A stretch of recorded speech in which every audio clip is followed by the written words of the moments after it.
നിങ്ങളുടെ ഹൃദയം തർക്കാൻ ഈ ഒരൊറ്റ സീൻ മതി. ലോക സിനിമയിൽ തന്നെ ഏറ്റവും സങ്കടകരമായ സിനിമ ഏതെന്ന് വെച്ചാൽ എല്ലാവർക്കും ഒരൊറ്റ ഉത്തരേ കാണത്തുള്ളൂ: ഗ്രേ ഓഫ് ദ ഫയർഫ്ലൈസ്. ഈ കാണുന്ന പെൺകുട്ടിയുടെ പേര് സെറ്റ്സുക്കോ. രണ്ടാം ലോക മഹായുദ്ധത്തിൽ എല്ലാം നഷ്ടപ്പെട്ട അവൾ തൻ്റെ മുന്നിൽ ചത്തുകിടക്കുന്ന മിന്നാമിനിൽക്കായി ഒരു കുഴിമാട ഒഴുക്കുകയാണ്. അത് കണ്ട് അവളുടെ ചേട്ടൻ സെയ്ദ് അവളോട് ചോദിക്കും, എന്തിനാണ് നീ ഇങ്ങനെ ചെയ്യുന്നത്? അവളുടെ മറുപടി കേൾക്കുമ്പോൾ നമ്മുടെ ഉള്ളൊന്ന് പെടയും.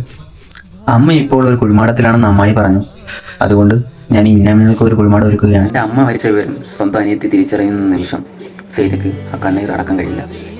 യുദ്ധം തകർത്തെറിഞ്ഞ ഒരുപാട് ജീവിതങ്ങളുടെ പ്രതീകമാണ് ഈ രണ്ട് കുട്ടികൾ. ആഹാരത്തിന് വകയില്ലാതെ അലയുമ്പോഴും ഇവരുടെ പരസ്പര സ്നേഹമാണ് ഇവർക്ക് ഏക ആശ്വാസമാകുന്നത്. അതുമാത്രമല്ല, മിന്നാമിനികൾ എന്തിനാണ് ഇഷ്ടപ്പെടുന്ന ചത്തുപോകുന്ന സെറ്റ്സുക്കയുടെ ചോദ്യം യുദ്ധത്തിൻ്റെ ക്രൂരതയാണ് നമുക്ക് കാട്ടിത്തരുന്നത്. ഈ സിനിമ കണ്ടു തീർക്കാൻ വലിയൊരു മനസ്സ് തന്നെ വേണം. കാരണം നമ്മൾ ആഗ്രഹിക്കുന്ന പോലെയല്ല ഈ സിനിമ അവസാനിക്കുന്നത്. നിങ്ങൾ ആരെങ്കിലും ഈ സിനിമ കണ്ടിട്ടുണ്ടെങ്കിൽ അഭിപ്രായം താഴെ കമൻറ്റ് ചെയ്യാൻ മറക്കരുത്. കൂടുതൽ സിനിമ വീഡിയോകൾക്കായി എൻ്റെ ചാനലൊന്ന് ഫോളോ ചെയ്ത് വെച്ചേക്കാം. അപ്പം അടുത്ത വീഡിയോ കാണാം. ബൈ.